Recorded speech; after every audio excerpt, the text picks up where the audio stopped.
Chào các bác nhé. Hôm nay lại tiếp tục một tour tầm mới của em về đích các bạn. Hôm nay ăn hết ngày thứ 5, bắt đầu bước sang ngày thứ 6 và em đang giải lưới để bắt tầm 9 các bác nhé. Hôm nay em mới giải lưới xong và sau khi giải thì tầm lên khá nhanh các bác. Ở bên đây là các cái né em xếp sẵn ở đây. Để lát nữa sau khi tầm lên đủ nhiều, lên hết thì em sẽ bắt và cho lên né này. Và bên đây là cái sàn để em giá né các bác nhé. Sau khi cho tầm lên các cái né thì em sẽ treo lên đây để cho con tầm nó chui vào trong, nó làm kén. Và ở tour này em nuôi 2 hộp các bác, 2 hộp và hiện nay tầm khá đẹp. Đây bên ngoài này em san có 2 luống thôi, còn em chỉ có nuôi ở chuồng bên trong này các bác nhé. Bên trong này chuồng bên trong này nó kín nên là con tầm nó chín trước, nó lên hiện nay lên khá nhiều các bác. Đây là nó lên lưới trong bóng luôn. Hiện nay con tầm nó chín, nó teo đi rồi nhưng mà con tầm vẫn khá to và chắc các bác nhé. Ở cái thời điểm này thời tiết nó nắng nóng nên là con tầm phát triển cũng rất nhanh. Thường em nuôi nó ăn chỉ hết 5 ngày, bắt đầu sang ngày thứ 6 là nó chín rồi. Đối với cái mùa lạnh cuối năm ấy thì thường nó ăn dài ngày hơn các bạn. Thường nó ăn 7 đến 8 ngày. Thậm chí sang ngày thứ 9 bắt đầu con tầm của chúng ta nó mới chín.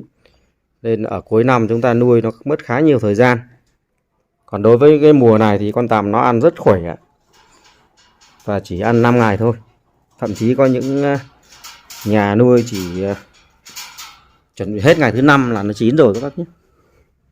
Và thường thì như em nuôi là cứ sang đến bắt đầu sang ngày thứ 6 là nó chín. Đây em vừa giải lưới được khoảng chưa được 1 tiếng đồng hồ các bác nhé. Và tầm lên rất nhiều.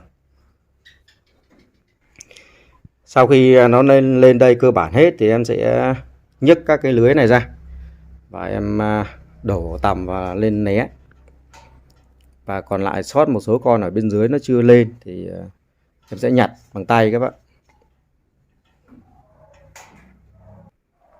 Và để trong quá trình bắt con tầm chín này nó được thuận lợi, nhanh thì quá trình cho ăn, đặc biệt ở những cái ngày cuối cùng ấy, các bác nên cố gắng làm sao để chúng ta cho ăn lấy cái mặt bằng tốt nhất các bác nhé. Đây thường cái ngày cuối cùng bà con nuôi tầm chúng ta sẽ băm cây và chúng ta rắc lên để lấy cái mặt bằng rất tốt. Và khi con tầm nó chín nó hạn chế chui xuống bên dưới. Thường thì những con tầm nó chín trước mà nó không, chúng ta không bắt kịp mà để cái mặt bằng không tốt, nó sẽ chui xuống dưới, nó quấn tổ các bác nhé. Đây ở bên dưới vẫn còn một số con chưa lên nhé. Và đối với những cái trại người ta nuôi bằng cách là băm cây dâu hoặc hái lá dâu thì khi chúng ta bắt tầm chín nó sẽ thuận lợi hơn. Tuy nhiên quá trình nuôi mà chúng ta băm hoàn toàn hoặc là hái lá dâu cho ăn thì mất rất nhiều công. Và đây đối với mô hình của em nuôi chủ yếu là em giải cho ăn nguyên cây các bạn. Và thời điểm hiện nay thì em chủ yếu băm vào cái ngày thứ 5. Ăn dỗi ngày thứ 5 là bắt đầu em băm cây. Và em băm để lấy cái mặt bằng để cho con tầm nó không chui xuống dưới. Và sau đó em sẽ giải cây cho ăn và em phun thuốc chín các bạn. Đối với thuốc chín thì em phun từ đêm hôm qua rồi. 10 giờ đêm hôm qua em cho ăn và em đã phun thuốc chín. Hiện nay tầm chín khá đều các bác nhé. Đối với con tầm ở cái thời điểm thời tiết ấm áp như thế này thì nó rất ít bệnh các bạn. Gần như tua tầm là của em là không có tầm bệnh nhiều. Chỉ có một vài con bị mủ thôi. Và cái mùa lạnh, ở cái mùa lạnh em nuôi thì thấy con tầm nó bị mủ và bị vôi nhiều hơn nữa bác nhé. Đây hiện nay tầm nó chín và đã khá nhiều tơ rồi các bác. Khi chúng ta cho lên né thì chúng ta cũng nên để con tầm nó chín kỹ. Chín kỹ thì chúng ta cho lên né nó sẽ nhanh chui vào lỗ hơn và nó hạn chế bị rơi rớt ra ngoài. Và khi chúng ta bắt con tầm nó xanh lên nó sẽ bò ở ngoài rất lâu, thậm chí nó nhả nhiều tơ ở cái né, dẫn đến cái con tằm nó vào trong né rất ít, nó không được dày dặn, và quá trình làm chúng ta sẽ rất tốn cái né. Nên là các bác cũng nên để con tằm nó chín kỹ một chút, thì chúng ta cho lên nó sẽ khoảng một thời gian rất ngắn nó sẽ chui vào trong né, nó quấn tổ ngay. Thậm chí có những con sau khi đổ vào là nó quấn tổ ngay các bạn. Và mỗi lần em lên né thì buổi chiều em cho vào né thì chỉ qua đêm, ngày hôm sau nó sẽ quấn cơ bản là trắng hết rồi, và sáng hôm sau em sẽ vợt ra.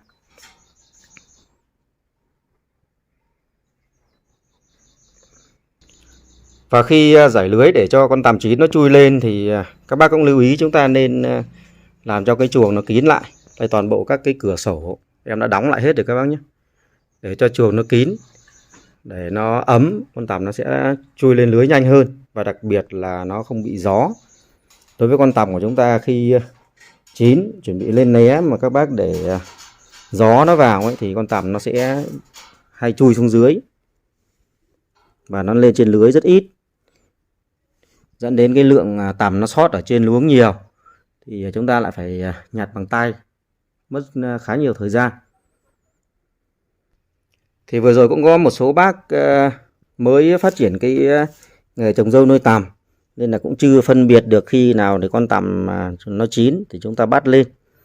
Đặc biệt là một số bác nuôi theo cái cách thủ công ngày xưa, con tằm nào chín thì chúng ta bắt trước, nó mất nhiều thời gian lắm các bác.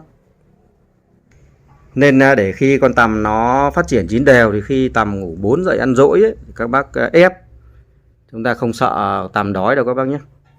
Ở cái bữa đầu chúng ta sẽ ép để cho con tằm nó dậy đều, và khi tằm nó dậy đều rồi thì chúng ta cho ăn, thì đến cái ngày tằm chín nó sẽ chín rất đều. Và chúng ta bắt một lần, thường thì em bắt 2 hộp thì trong vòng khoảng 1 tiếng rưỡi là sẽ bắt hết các bác nhé. Và để biết con tằm nó đã chín đều hay chưa để chúng ta cắt bữa thì cũng dễ thôi các bác. Chúng ta thường xuyên theo dõi, khi chúng ta cho cây dâu mà con tằm nó bò lên trên, nó nằm là chính, và cái đầu nó ngoáy, nó không ăn lá dâu nữa, là như vậy là khi đấy là tằm đã chín rồi.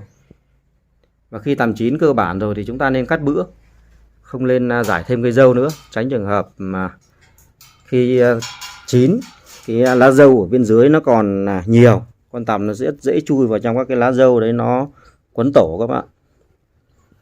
Đây, khi em giải thì hiện nay bên dưới là cơ bản là không còn lá dâu nữa các bác nhé. Vì khi nó bỏ ăn là một số con nó vẫn còn ăn, và chúng ta cắt bữa thì nó sẽ ăn giấm dích, nó sẽ hết cái lá dâu này, thì chúng ta bắt nó sẽ sạch hơn rất nhiều. Và để nhận biết con tằm chín thì đối với con tằm khi nó chín nó có cái màu trắng sữa, màu đục các bác nhé, và nhìn con tằm nó khá trong. Bình thường con tằm nó sẽ màu trắng và nó sẽ đen ở trong. Một số bác chưa nuôi, mới nuôi chưa quen thì chúng ta có thể một cách là chúng ta soi đèn để phân biệt được con tằm nó đã chín chưa. Thì các bác em dùng cái đèn flash để em soi. Thì các bác thấy con tằm khi em đặt lên là nó trong vắt hết rồi các bác nhé, không còn màu đen nữa. Còn đối với những con tằm mà chưa chín thì nó sẽ có cái màu đen, hoặc là có cái vệt đen ở lưng đây, là nó đang trong quá trình chín. Còn đối với con tằm nó đen hẳn luôn là con tằm nó đang còn xanh các bác. Là tằm như thế này là chúng ta bắt lên là rất đẹp rồi, và nó sẽ rất nhanh vào quấn tổ. Ở cái thời gian đầu, những cái tua đầu tiên các bác nuôi ấy, thường là chúng ta có hay bị mang cái tâm lý sốt ruột. Chúng ta sợ con tằm nó chín quá và nó sẽ nhả tơ ở dưới luống dâu để lãng phí. Cái này là không phải các bác nhé. Thời gian đầu em nuôi cũng vậy, cũng thường sốt ruột và hay bị bắt con tằm lên né khi nó chưa chín hoàn toàn, nó còn xanh rất nhiều, và lên con tằm nó bò ở ngoài né hơn 1 ngày, thậm chí thì nó thường xuyên rơi rớt, chúng ta phải đi nhặt, mất rất nhiều công. Thực tế thì chỉ có một số con nó dậy trước, nó chín trước thì nó sẽ bị quấn kén ở trên cái luống râu thôi. Thì cái số lượng nó không đáng bao nhiêu cả. Quan trọng là quá trình nuôi là các bác nên chúng ta ép để cho con tằm nó chín đều là được. Thì ngoài cái việc ép cho ăn thì quá trình cho con tằm ăn để con tằm nó chín đều thì các bác cũng lưu ý là chúng ta cho ăn dâu phải đều. Tránh trường hợp chúng ta để cho ăn nó không đều, chỗ dày chỗ mỏng, dẫn đến là khi con tằm nó ăn hết từng chòm, có những chòm này còn rất nhiều lá dâu, có những chòm thì nó hết trắng rồi, thì đương nhiên là cái chòm hết trắng ấy con tằm nó sẽ đói. Và đối với tằm mà đói dâu thì nó sẽ chín muộn hơn đối với con tằm nó ăn no dâu các bác nhé. Và đối với tằm no dâu thì nó sẽ dẫn đến cho chúng ta được cái chất lượng kén tốt hơn, cái kén nó to và dày. Vì vậy nên quá trình cho ăn các bác cố gắng làm sao để chúng ta cho ăn ở cái mức độ đều nhất. Và khi chúng ta san cái luống tằm cũng vậy, chúng ta san cho nó đều quân thì chúng ta cho ăn con tằm nó ăn sẽ hết đều, và nó dẫn đến là quá trình chín nó sẽ chín đều hơn. Hiện nay chín rất nhiều các bác. Và ngoài ra nữa thì quá trình nuôi chúng ta còn có được sự hỗ trợ của một số cái loại thuốc. Trong đó thì em thường xuyên sử dụng cái loại thuốc chín, cái thuốc của Trung Quốc dùng khá tốt các bạn. Đối với cái thuốc chín thì sau khi con tằm nó chín khoảng 10 đến 20% là em phun thuốc rồi. Đây 10 giờ đêm hôm qua em cho ăn và em phun thuốc. Và đến sáng nay là tằm đã chín rất đều. Thường thì khoảng 6 đến 8 tiếng sau khi phun thuốc thì chúng ta sẽ bắt được các bác nhé. Trước khi em nuôi thành từng luống thì ở một số video trước em cũng chia sẻ với các bác cái cách lên né tằm bằng cách là em giải lưới như thế này và đặt né lên. Con tằm nó sẽ chui trực tiếp lên né luôn. Tuy nhiên hiện nay em dùng cái sàn cho ăn đây các bác nhé. Đây cái sàn này. Em dùng cái sàn này để tiết kiệm được cái không gian, cái diện tích nuôi, và trong quá trình cho ăn nó không mất nhiều công. Nên là em sẽ không đặt né, vì đặt né là phải đưa cái né lên cái sàn này và đi lại để đặt, đưa ra đưa vào, nó khá vất vả các bạn. Nên là toàn bộ cái lưới này khi con tằm nó lên hết em sẽ gom lại. Cái lưới này em cắt là 3m1 các bác nhé. Đối với lưới nuôi tằm thì các bác nuôi tằm đều biết rồi, lưới bắt tằm 3m1. Sau khi nó lên hết em sẽ túm lại và đưa ra ngoài để cho vào né. Còn một số ít con sót lại thì em sẽ nhặt bằng tay. Và hiện nay em nuôi mỗi tour 2 hộp các bác ạ. Và một tháng em nuôi 2 tour như vậy. Như tour hôm vừa rồi em mới cân là được hơn 50 kg một hộp, 54 kg một hộp. Và hiện nay 2 hộp này thì đang thấy con tằm nó to hơn, khỏe hơn, và cái lượng con giống nó cũng khá nhiều. Cái lượng tằm bị bệnh nó cũng ít hơn đối với cái tour trước, nên là em dự kiến cũng phải được hơn 1 tạ, từ 1 tạ đến 1 tạ 20 kg đối với 2 hộp này. Và quá trình nuôi tằm hiện nay đối với một hộp tằm chúng ta thu nhập khoảng trên 50 kg đến hơn 60 kg, như vậy là cũng cơ bản là đạt hiệu quả khá cao rồi. Và khi chúng ta bắt con tằm lên né, chúng ta cũng lên chọn ở cái thời điểm mà thời tiết nó nắng ấm các bác nhé.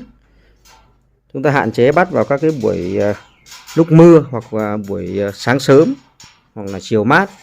Trường hợp con tằm nó chín muộn quá vào buổi chiều mát hoặc buổi tối thì chúng ta bắt buộc phải bắt thôi. Còn nếu chúng ta căn được, có thể căn vào cái thời điểm thời tiết ấm, thì khi chúng ta cho vào né, con tằm sẽ nhanh chui vào né và làm kén nhanh hơn rất nhiều các bạn.